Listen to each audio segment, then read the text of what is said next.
अस्सलाम वालेकुम फ्रेंड्स। मैं हूं एडवोकेट परवेज मौका from Paramount legal solutions.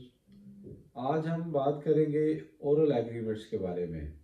Oral agreements क्या है, उनकी बुनियाद पे कैसे केस को फाइल किया जा सकता है, कैसे प्रूव किया जा सकता है, और कोर्ट्स ओरल एग्रीमेंट को किस पॉइंट ऑफ व्यू से देखती हैं। तो दोस्तों, ओरल एग्रीमेंट्स से मुराद है जब भी आप किसी बंदे के साथ किसी भी प्रॉपर्टी के मुतालिक या किसी किसी भी टेंजिबल चीज़ के मुतालिक कोई एग्रीमेंट करते हैं, फिजिकल टेंजिबल चीज़, वो ओरली आप डिसाइड करते हैं कि ये चीज़ मैं इतने में आपसे लेता हूँ और वो एक्सेप्ट करता है, ऑफर एंड एक्सेप्टेंस होती है। तो उसके लिए आप रिटर्न एग्रीमेंट तैयार नहीं करते, ज़ुबानी आपका उससे एक वायदा होता है, और उस वायदे को जब आप कोर्ट में जाते हैं प्रूव करने के लिए, तो उसके लिए आपको और क्या चीज़ चाहिए जिससे वो आप प्रूव कर सकें।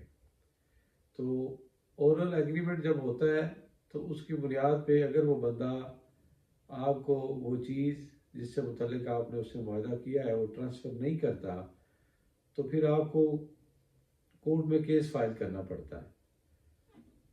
उसके लिए किसी भी एग्रीमेंट ओरल हो या रिटर्न हो, उसकी बुनियाद पे केस करने के लिए सबसे पहले लिमिटेशन को देखा जाता है, मियाद को, कि आप कितने अरसे के अंदर वो केस फाइल कर सकते हैं। तो दोस्तों, उसमें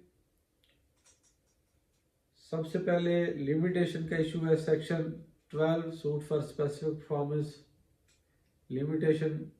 आर्टिकल 113 लिमिटेशन एक्ट का इसको डील करता है, जिसमें किसी भी केस को फाइल करने के लिए एग्रीमेंट, ओरल एग्रीमेंट या रिटन एग्रीमेंट की बुनियाद पे 3 साल की म्याद है। अगर आप उससे लेट हो जाएं तो वो केस बार्ड बाई टाइम तस्वर होता है। दूसरी उसमें एक कंडीशन है कि आपकी लिमिटेशन वहाँ से स्टार्ट होगी जहाँ पे वो बंदा आपको एज पर एग्रीमेंट अपना परफॉर्म करने से इनकारी हो गया। तो दोस्तों, जब आप ओरल एग्रीमेंट की बुनियाद पे को केस फाइल करते हैं तो उसमें सबसे पहले जो आपने अपनी प्लीडिंग्स हैं उसमें मुकम्मल फैक्ट्स को लिखना है, उस प्रॉपर्टी की डिटेल्स को लिखना है, आपका कितने में मुआहदा हुआ, टोटल कंसिडरेशन कितनी थी, कितना आपने उसको एडवांस दिया, कितने पैसे आपने उसको बाद में दिए, उसकी रिसीट्स आपके पास होनी चाहिए।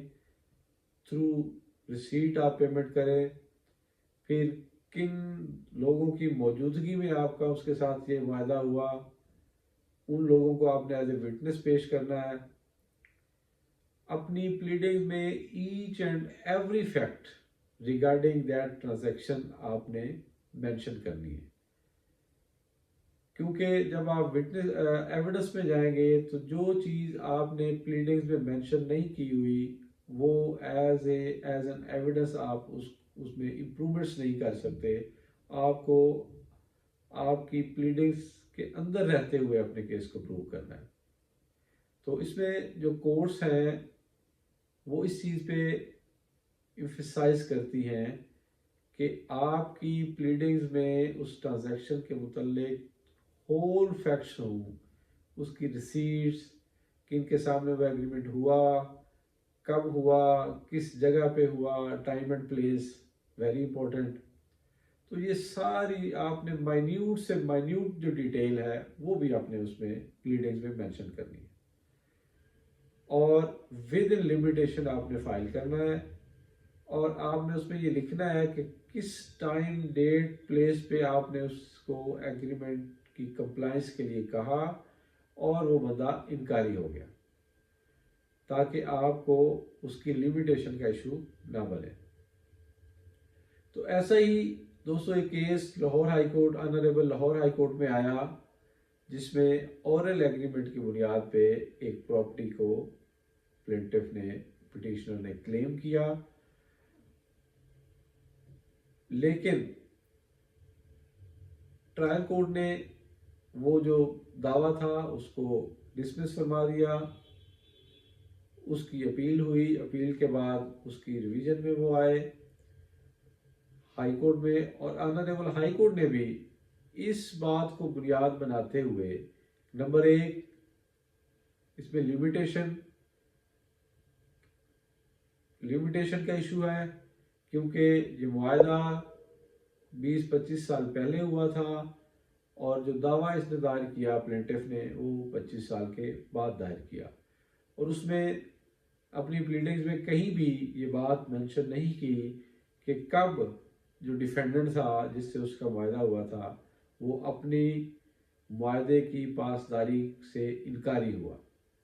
दूसरी बात, उसमें time, date, place, payment receipts ये सारी मिसिंग हैं, जिससे ये बात प्रूव नहीं होती कि प्लेंटिफ ने ये मुआहदा किया था और उसके अगेंस्ट कोई कंसिडरेशन पे की थी। तो इन सारी बातों को बुनियाद बनाते हुए ऑनरेबल लाहौर हाई कोर्ट ने भी वो केस खारिज फरमा दिया।